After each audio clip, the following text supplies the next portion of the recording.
actually can be helpful in all sorts of different ways.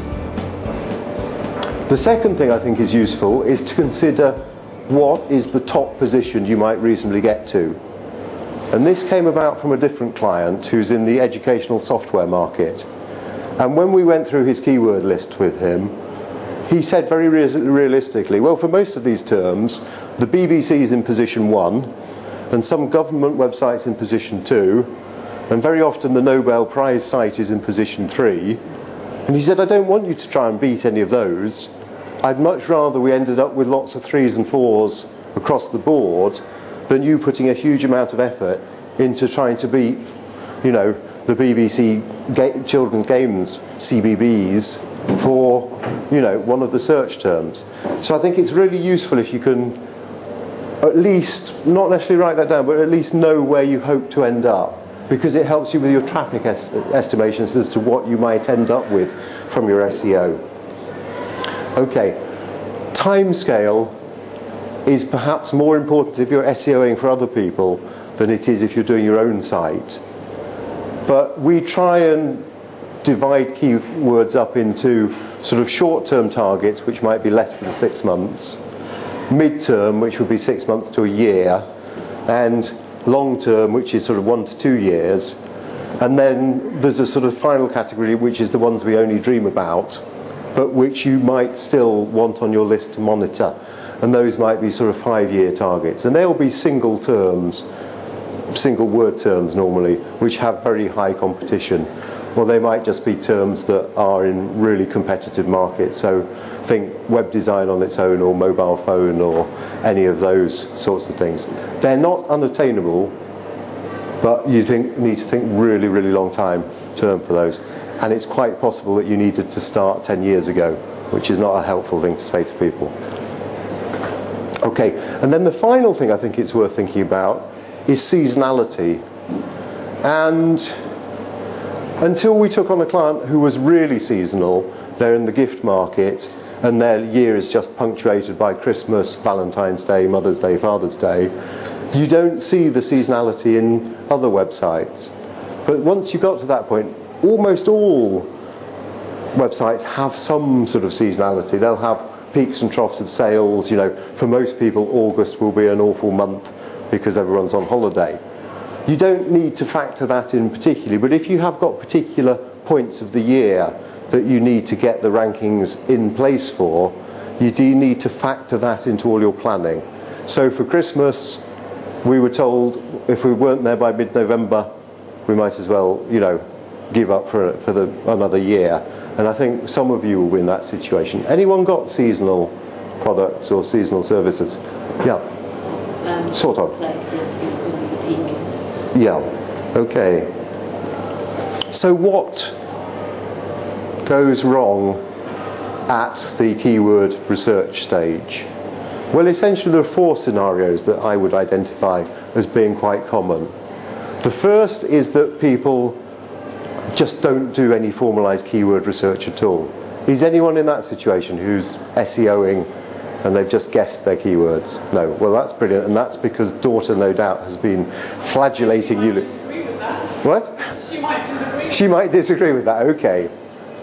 Anyone who's, you know, uncertain about that, talk to me or talk to her, and we'll decide with you whether you've sort of gone through the process rigorously. We often take up to 2 weeks to do a sort of complicated keyword research, and even the simplest will take 2 solid working days. So it's not something you just do in half an hour and say that's it and out of the way. Okay. The next common scenario is people who are just unambitious. So they will gather together a lot of really long tail keywords, things that are very localized, so with sort of, you know, district or suburb names in the keywords. And yes, you'll get results really quickly, but you're missing out on most of the traffic you should be going for. And most people, if they get where they think they want to be at 6 months, will see that and say, oh, we'll be more ambitious, and so that's fine. The converse of that is people who are over-ambitious and don't quite get that competition thing right. And that normally comes about because they are sort of rather bedazzled by huge traffic figures for search terms and think we must go for that, you know, even if it's unrealistic or unattainable. And so if your keyword list starts with sort of iPad, iPod, iPhone, that's a fairly good sort of indicator that you might be perhaps going a bit over the top. Okay, what you really want is a spread of terms, spread of difficulty. So you do knock some off pretty quickly, and then you've got some which are longer term targets to aim for. And then the final one, and I think this is the trickiest for many people, is they just get the notion of relevance completely wrong. When you're doing your keyword research, you're not thinking about what I consider is relevant to my site, but what a potential customer would think was suitable keywords. And very often people who are in sort of industries with quite a lot of jargon and things will have very technically orientated keyword lists, and actually the people who are potential customers don't know that insider sort of speak, and they won't use those terms to try and look for you. There are some action points from this evening. Daughter told me I had to give you action points because you just adore them. And one of those is to go through your keyword list and add any of those missing data fields that you don't have. And the second one is to have a sort of third party re-examine your keyword list for you.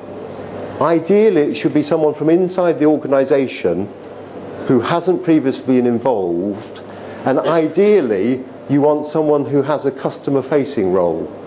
Okay, someone who regularly speaks to customers or takes telephone inquiries, and ask them just to score your existing keywords for relevance, say 1 to 5 or 1 to 10, and to suggest any keywords that they come across in their everyday, communication with customers which aren't on the list.